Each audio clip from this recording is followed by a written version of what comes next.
नमस्कार, मैं हूं रिंकेश कुमार और आप देख रहे हैं एसएम न्यूज।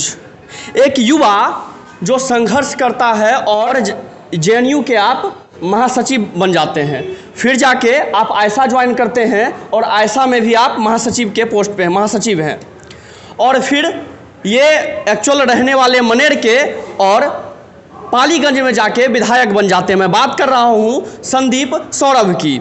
आप संदीप सौरभ हैं सर। सबसे पहले हमारे एसएम न्यूज में आपका स्वागत है सर। बहुत बहुत शुक्रिया सर। सबसे पहला मेरा सवाल रहेगा, मैं यहाँ आने का रीज़न भी आपसे जानूंगा, लेकिन सबसे पहला मेरा सवाल रहेगा कि विधायक बनने के बाद आपने एक नॉर्मल लाइफ जिया है हमेशा, विधायक बनने के बाद कैसा लाइफ रहा, क्या चेंजिंग आया है सर?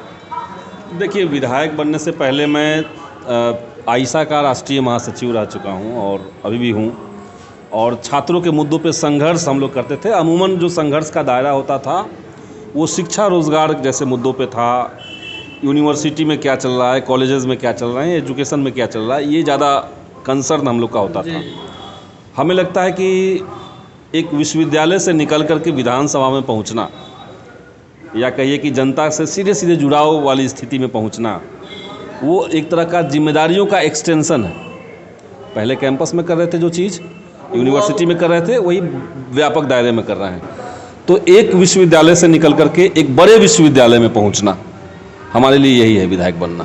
नहीं, विश्वविद्यालय यूँ कह सकते हैं कि वहाँ सिर्फ स्टूडेंट आप मिलते थे और यहाँ आपको सभी से रूबरू होना। मैं पहली बार जब आयशा में जुड़ा 2007 में, तो उस समय मैं आयशा की जो विचारधारा थी और जो आंदोलन उस समय चल रहा था, वो छात्रों के मुद्दों का आंदोलन नहीं था। आयशा जो था वो मजदूरों का, जो कॉलेजेस के अंदर सफाई कर्मचारी हैं, जो माली हैं, जो मेस में काम करने वाले लोग हैं, वर्कर हैं, उनके संघर्ष के लिए, उनके न्यूनतम मजदूरी के लिए आयशा संघर्ष कर रहा था। और ये चीज़ मुझे बहुत पसंद आई। हमें लगा कि छात्र जो हैं वो समाज के हर मुद्दे पे लड़ सकते हैं, बोल सकते हैं, और इसलिए हमने आयशा 2007 में ज्वाइन किया। उसके बाद 2013 में आयशा का राष्ट्रीय जेएनयू छात्र संघ के महासचिव बने। 2015 में आयशा के राष्ट्रीय महासचिव बने, जो अब तक हैं, अभी तक हैं जी। अच्छा, एक बात बताइए सर, आपने संघर्ष किया तो ये विधायक बनने में कितना संघर्ष करना पड़ा? जब विधानसभा का चुनाव था तो उस समय मैं देख रहा था कि बच्चे बच्चे आपके फैन थे, तो क्या संघर्ष था उसमें भी, क्या या फिर? देखिए, संघर्ष तो विधायक बनने में पार्टी ने आदेश दिया कि आपको अब चुनाव लड़ना होगा, और पार्टी ने ही जगह तय करके दिया कि आपको पालीगंज से लड़ना है। जी। अच्छा, तो जी, पार्टी नहीं दिया? जी, उससे पहले मैं पालीगंज कभी गया भी नहीं था। पार्टी ने एक चुनौती था आपके लिए? जी, बिल्कुल चुनौती थी हमारे लिए। और उसके बाद चुनाव में नौजवानों के मुद्दे पे चूंकि हम लोग पहले से संघर्ष कर रहे थे, लोग जानते थे कि ये शिक्षा, रोजगार और लोकतंत्र के जो बड़े सवाल हैं उस पर हमेशा बोलने वाले हैं। तो इसके चलते मैंने तुरंत वहाँ पालीगंज जाते ही एक तो नौजवानों का ज़बरदस्त समर्थन मिलना शुरू हुआ, और चुनाव नौजवानों के, वहाँ के जो युवा हैं खास करके, उनकी भागीदारी से, उनके सहयोग से चुनाव आसान होता गया। हम लोग चुनाव से पहले ही मोटा मोटी समझ गए थे कि हम लोग 30,000 के आसपास वोट से लीड करेंगे, जबकि हमारे जो अपोनेंट थे उसमें 2 पूर्व विधायक भी खड़े थे। जी। उनके बावजूद आपने इतने अच्छे वोटों से जीत हासिल किया आपने। अच्छा सर, एक बात बोलेंगे, जीवन आपका जो लाइफ स्टाइल है, उस लाइफ स्टाइल में कुछ चेंजिंग आया है क्या विधायक बनने के बाद? लाइफ स्टाइल में चेंजिंग यही है कि कभी भी अब कॉल आता है लोगों का, आप रात में 1 बजे तक कॉल आ सकता है, सुबह 5 बजे से कॉल आना शुरू हो जाता है। उसके लिए आप प्रिपेयर रहते हैं? जी, वो मैं जनरली मैं कॉल मिस नहीं करता हूँ, और जो कॉल मिस होता है मैं सबको बैठ के फिर कॉल बैक करता हूँ। क्या बात? तो ये मैंने।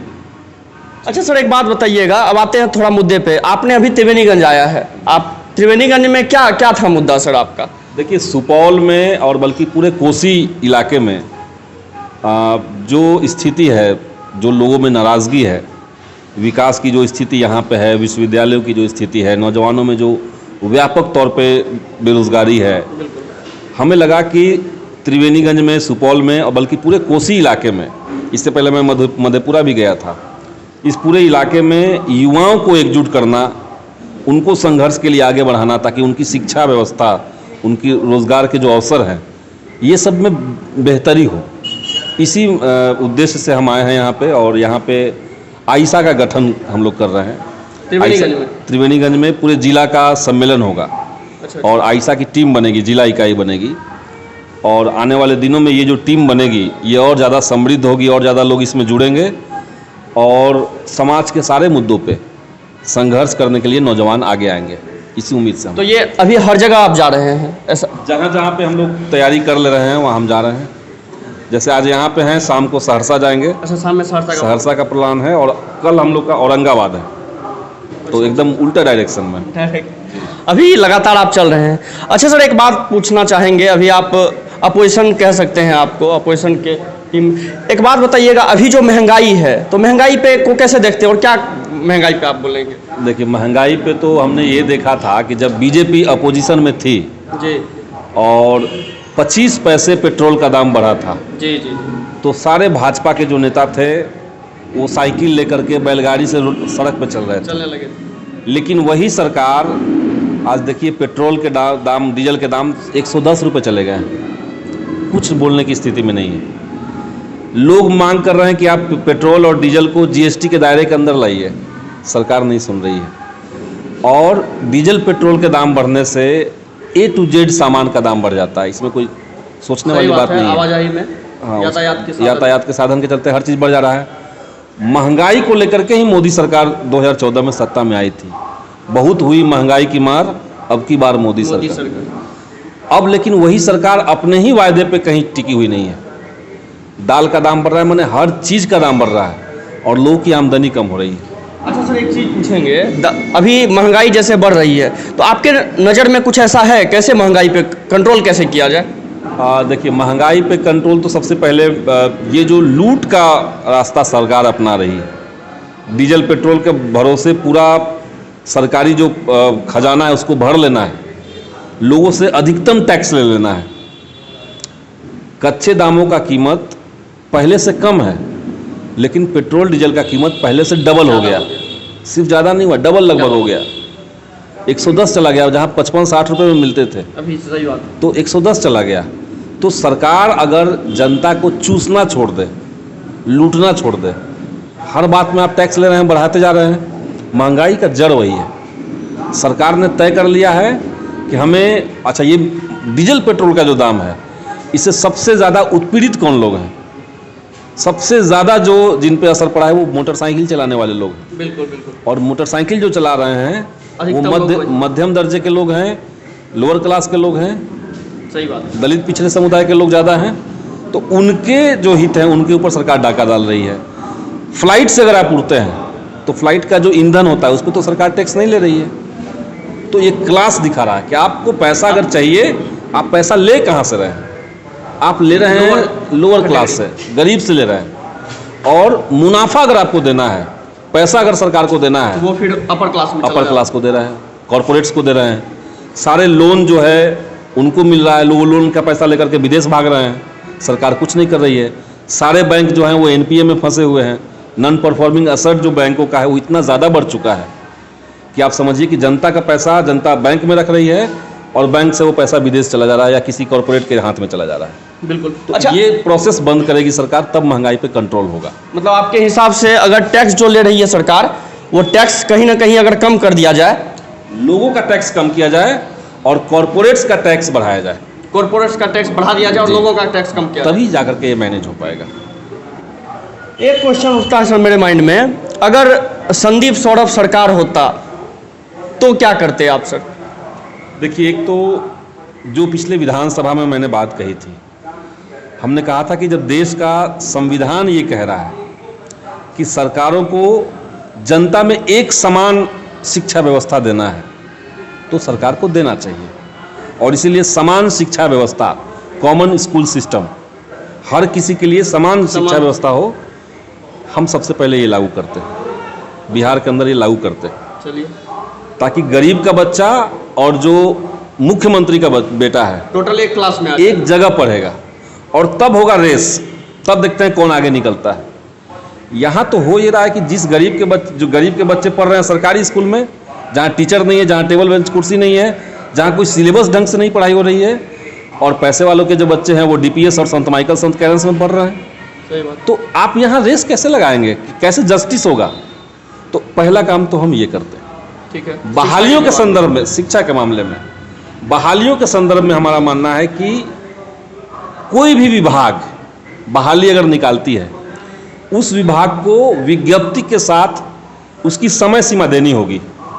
इतना दिन में आपको भर्ती लेना होगा। जी, हमने एसएससी का बहाली 2014 में निकाला, 1 साल 2 साल के अंदर इसको पूरा कर लेंगे। जो विभाग उस बहाली को पूरा नहीं करता है या विभाग की लापरवाही से वो बहाली कोर्ट में फंस जाता है, उस विभाग पे कार्रवाई होगी। ये कानून बने। चलिए, यहाँ तो हो क्या रहा है, स्टेट में क्वालिफाई किए हैं बच्चे 2011 में, 21 हो रहा है, 10 साल हो गए, अभी तक उसकी बहाली कुछ नहीं उसका हुआ है। सही बात। 2014 में बिहार एसएससी में लाखों अभ्यर्थियों ने आवेदन दिया, 58,000 के आसपास अभ्यर्थी सफल हुए, आज तक कुछ नहीं हुआ उसका। ये जो लंबे समय तक इंतज़ार करवाना है नौजवानों का, और ये सिर्फ नौजवानों का मसला नहीं है, उनका पूरा परिवार, सही बात। उनका पूरा समाज उम्मीद से बैठा हुआ है, लेकिन सरकार के पास कोई संवेदनशीलता नहीं बची है नौजवानों के मुद्दों पर। तो कम से कम ये 2 चीज़, शिक्षा में इक्वल एजुकेशन सब जगह, और रोजगार के मामले में सारे पदों को अनाउंस कीजिए। देखिए, मंदी से भी इसका कनेक्शन है। लोग कह रहे हैं कि आर्थिक मंदी क्यों है। आर्थिक मंदी इसलिए है क्योंकि बाजार में सामान अवेलेबल है और लोगों के पास जेब में पैसे नहीं कि उसको खरीद सके, तो इसलिए मंदी है। अब लोगों के जेब में पैसा देना प्रायोरिटी होना चाहिए सरकार का। आप बाजार को तेज कर सके, सामान का व्यापार तेज हो, तेज गति से आगे बढ़े, इसके लिए जनता की क्रय क्षमता जो है, परचेजिंग पावर जो है जनता का, उसको बढ़ाना होगा। और वो तभी बढ़ेगा जब लोगों के पास रोजगार होगा, उनको काम धाम मिलेगा, उनके जेब में पैसे जाएंगे, तभी तो जाकर के वो सामान खरीदेंगे, तभी तो आपका मार्केट बढ़ेगा, तभी तो विकास होगा, तभी तो सेंसेक्स आगे जाएगा। बिल्कुल बिल्कुल। तो ये सरकार जो है, खास करके केंद्र सरकार की हम बात करें तो पूरी तरीके से देश को दशाहीन और दिशाहीन स्थिति में ला दिए। अच्छा, एक बात बताइए सर, अगर शिक्षा हो गया, बेरोजगारी हो गई, स्वास्थ्य विभाग में क्या करते हैं आप? देखिए, स्वास्थ्य विभाग को पहले तो सरकार ये बात ही नहीं समझ रही है कि स्वास्थ्य सुविधा जो है वो आम नागरिक का फंडामेंटल राइट होना चाहिए। बिल्कुल बिल्कुल, वो बुनियादी अधिकार है। और ये संविधान में भी दिक्कत ये है कि सरकार जो है वो स्वास्थ्य सुविधाओं को बाजार के हवाले कर देना चाह रही है अपना पल्ला झाड़ने के लिए। और यही कारण है कि सरकारी जो संस्थान है, सरकारी आपके प्राथमिक स्वास्थ्य केंद्र में चले जाइए, अनुमंडल अस्पताल में जाइए, जिला सदर अस्पताल में चले जाइए, सारे अस्पतालों की दुर्दशा इसीलिए है क्योंकि सरकार जो है वो आम जनता को पुश कर रही है, धक्का दे रही है कि तुमको इधर नहीं उधर जाना है, प्राइवेट में जाना है, फंड यहाँ पैसा यहाँ भी खर्च हो रहा है। बिल्कुल बिल्कुल। लेकिन मेंटेलिटी जो सरकार की है उसके चलते एक तो बड़ा दिक्कत है। सारे पद जो हैं वो तकरीबन 40% के आसपास स्वास्थ्य विभाग के जो पद हैं वो खाली हैं। डॉक्टर के नाम पर ये लोग आयुर्वेदिक डॉक्टर और यूनानी डॉक्टर की बहाली कर रहे हैं, एलोपैथिक डॉक्टर की बहाली नहीं कर रहे हैं। जहाँ पे जिस अस्पताल में जिस तरह की डॉक्टर्स की ज़रूरत होती है उसका अपॉइंटमेंट नहीं हो रहा है। डॉक्टर की पढ़ाई की भी हैं तो वो बाहर जाके डॉक्टर की पढ़ाई जो बच्चे कर रहे हैं वो बेरोजगार बैठे हुए हैं, वो वैकेंसी के इंतजार में बैठे हुए हैं। वैकेंसी आए तो हम, मरीज जो है वो इंतजार कर रहा है कि डॉक्टर कब आएगा कि हम ठीक से इलाज करवा पाएँ, लेकिन बीच में सरकार जो है वो दीवार बन के बैठी है। ये जो दीवार है इसको हम हटा देते हैं, इस दीवार को हटाते और यहाँ की शिक्षा स्वास्थ्य व्यवस्था को आप सही कर देते। आप पालीगंज के विधायक, अभी लगभग साल लगने वाला है, आपने अभी तक क्या काम किया वहाँ? देखिए, पालीगंज में एक तो हम लोगों ने कई सारे प्लान बनाए हुए थे। चुनाव के दौरान ही हमने कहा था कि ग्राउंड लेवल पे जो कल्चर है उसमें तब्दीली करेंगे। नौजवान जो हैं उनके पास एक विकल्प होगा कि पढ़ाई लिखाई की संस्कृति के वो पार्ट हो सके, उसके हिस्सा हो सके। और इसीलिए पूरे विधानसभा में 5 बड़े पुस्तकालय निर्माण का एक तो हमने टारगेट लिया है। अभी बन गया है या फिर नहीं? अभी तो चूंकि आप लोग सब जानते हो कि विधानसभा से कोरोना के नाम पे फंड की कटौती हो गई, 2-2 करोड़ रुपए सारे विधायक के कट गए पैसे। तो एक पे हम लोग काम शुरू कर चुके हैं और अगला जब आएगा वित्तीय वर्ष उसमें बाकी 4 पे काम शुरू हो जाएगा। तो एक तो है कि 5 पुस्तकालय इस तरह के बने जहाँ पे 150 की संख्या में बच्चे बैठ के पढ़ सकते हैं, किताबें वहाँ अवेलेबल होगी, उसका पूरा एक ढांचा बनेगा ताकि वो रन कर सके। क्या वो पुस्तकालय भी वैसा ही होगा जैसा अभी के गवर्नमेंट स्कूल की हालत होती है? देखिए, छात्र जीवन के दौरान देश के तमाम बढ़िया जो पुस्तकालय हैं उसका दौरा हमने किया है। मैं खुद ही पीएचडी के दौरान अपने रिसर्च के मटेरियल के लिए दुनिया भर के पुस्तकालयों का खाक छान चुका हूँ, तो मुझे पुस्तकालय की अहमियत पता है। पुस्तकालय के अंदर करना है। जी, पुस्तकालय के अंदर बैठ के पढ़ने का क्या मतलब है, घर पे बैठ के पढ़ने का क्या मतलब है, ये दोनों का अंतर हमें पता है। तो इसीलिए जब हम पुस्तकालय बनाएंगे तो वो उस तरह का नहीं होगा कि आज बनाएं और कल होकर के उस पर दीवार पे लोग उपला ठोक रहे हैं, गोबर ठोक रहे हैं, वैसा नहीं होगा और अंदर कुछ नहीं होगा। वो पुस्तकालय रन करेगा, उसके लिए एक इंफ्रास्ट्रक्चर का इंतज़ाम, हाँ, वो सब हमने किया हुआ है। वो विधायक फंड से नहीं होगा, लेकिन वो होगा। वहाँ स्टाफ रखा जाएगा, उसको विधायक के फंड से पैसा नहीं मिलेगा, लेकिन उसको पैसा मिलेगा। तो इस तरह का एक अरेंजमेंट हम पालीगंज में भी कर रहे हैं। अभी मैं बात कर रहा था संदीप सौरभ से, इन्होंने बताया कि इनके रीजन में ये जब स्टूडेंट लाइफ में थे और जब अभी विधायक हैं तो इस रीजन में इनके साथ क्या चेंजिंग आई और क्या क्या इन्होंने काम किया और इनका बेसिक मुद्दा क्या है, किन मुद्दों पे ये ज़्यादा जोर देते हैं और क्या काम करते हैं। अभी यहाँ त्रिवेणीगंज आए हुए हैं। त्रिवेणीगंज में इनका काम था अब आयसा के छात्र संगठन को यहाँ पे बढ़ाना था और भी बहुत सारी बातें हुई। मैं हूँ रिंकेश कुमार, आप देख रहे थे SM न्यूज। धन्यवाद।